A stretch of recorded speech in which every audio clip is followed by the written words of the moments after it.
Temat miłości Tadeusza i Zosi jest jednym z głównych wątków fabuły pana Tadeusza i rozwija się przez wszystkie księgi utworu, aż do szczęśliwego finału w jego ostatnich rozdziałach. Niektórzy badacze uważają, że w pierwszej koncepcji poematu to właśnie budzące się uczucie dwojga młodych ludzi ukazane na tle życia w ziemiańskim dworze miało być najistotniejszym tematem książki. Takie przypuszczenie potwierdzają słowa listu Mickiewicza do Edwarda Odyńca. Piszę teraz poema szlacheckie w rodzaju Herman i Dorotea.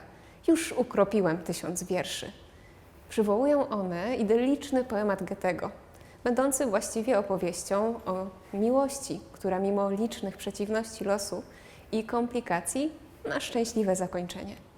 W panu Tadeuszu zawiązanie wątku miłosnego następuje już na początku pierwszej księgi, gdy tytułowy bohater, wracający do domu po 10 latach nauki w Wilnie, zastaje rodzinny dwór pusty, więc przechadza się swobodnie po wnętrzach, w których spędził dzieciństwo. W końcu trafia do swojego pokoju.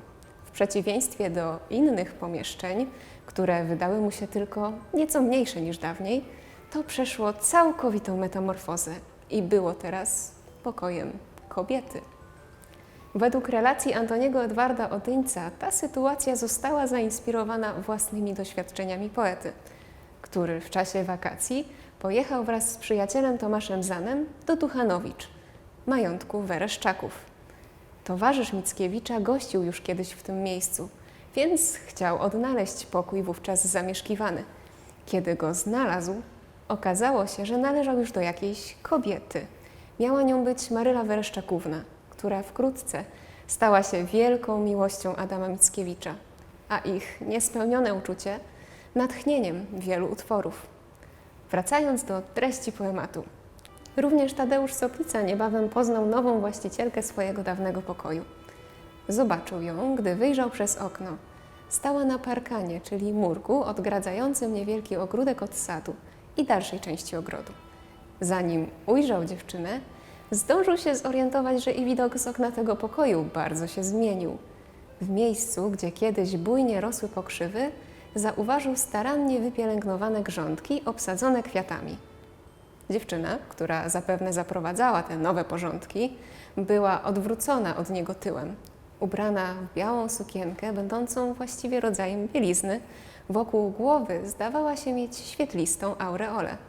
Oczarowany tym widokiem Tadeusz nie zorientował się, że jej jasne włosy były po prostu nawinięte na papierki, dzięki którym miały zakręcić się w bujne loki. Zanim Tadeusz zdołał wycofać się z pokoju, zobaczył tuż przed sobą zaskoczoną dziewczynę. Okazało się, że do okna była przystawiona deska, po której można było dostać się do pokoju wprost z ogrodu. Oboje byli tak zdziwieni swoim widokiem, że ona zbladła i krzyknęła, a on się zarumienił i ukłonił przepraszająco. Podróżny zląkł się. Spojrzał, lecz już jej nie było. Wyszedł zmieszany i czuł, że serce mu biło głośno i sam nie wiedział, czy go miało śmieszyć to dziwaczne spotkanie, czy wstydzić, czy cieszyć.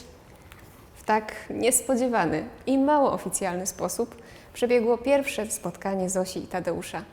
Zanim czytelnik ujrzy ich jako parę narzeczonych, tańczących poloneza w ostatniej, 12 księdze, poznaje przeróżne romansowe perypetie, których bohaterami stają się również Telimena i hrabia. Autor celowo komplikuje sytuację i, posługując się często zasadą kontrastu, wprowadza do wątku miłosnego obok skromnej i bardzo naturalnej Zosi, bywałą w świecie i zawsze nieco przesadnie wytworną Telimenę, jak również młodego hrabiego, namiętnego czytelnika powieści awanturniczych oraz poezji, patrzącego na świat jak na fabułę romantycznej opowieści i wciąż poszukującego nowych przygód i wzruszeń. Telimenę poznał Tadeusz tego samego dnia co Zosię. Odbyło się to jednak w zupełnie innym otoczeniu. Piękna dama pojawiła się nieco spóźniona na wieczornej uczcie urządzonej w zamkowej sieni i od razu oczarowała młodego panicza. Nastąpiła wówczas pierwsza komplikacja miłosnego wątku. Tadeusz wziął Telimenę za dziewczynę widzianą kilka godzin wcześniej w soplicowskim dworze. Pomylił ją z Zosią i dał się całkowicie zauroczyć, kobiecie świetnie znającej swoje atuty i wytrwale poszukującej kandydata na męża. Wielu mieszkańców Soplicowa, a i sam narrator porównują te poszukiwania do polowania, a samą Telimenę do doświadczonego myśliwego.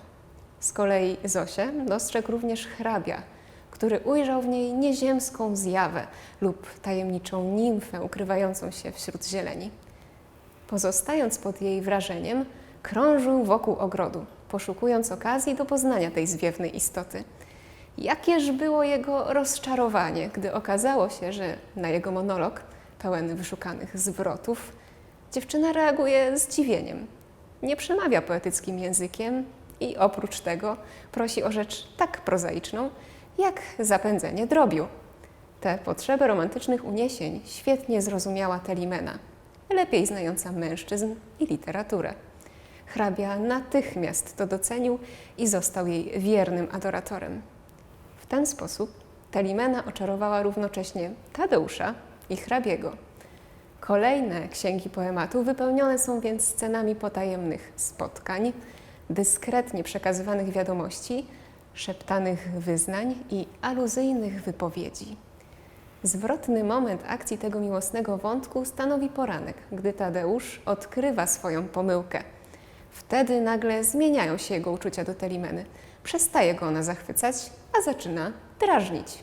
Zachwycony jest natomiast naturalnością i młodzieńczym urokiem Zosi, którą Telimena postanowiła wydać za mąż za hrabiego. Sama decyduje się poślubić Tadeusza. Kto wie, jak zakończyłby się ten miłosny galimatias, gdyby nie dyskretne, ale wytrwałe interwencje księdza Robaka, który głównie poprzez sędziego Soplicę próbuje wpływać na losy Zosi i Tadeusza. Tuż przed jego śmiercią wyszło na jaw, że jego pomysł jest zgodny z uczuciami młodych.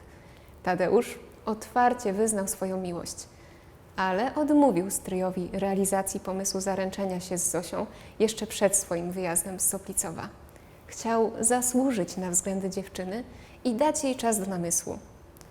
Czule przez nią żegnany wyjeżdża do księstwa warszawskiego, by po roku powrócić w ułańskim mundurze jako podporucznik jazdy polskiej i zaręczyć się z ukochaną w obecności wszystkich mieszkańców Soplicowa oraz żołnierzy księstwa warszawskiego podążających za Napoleonem do walki z Rosją.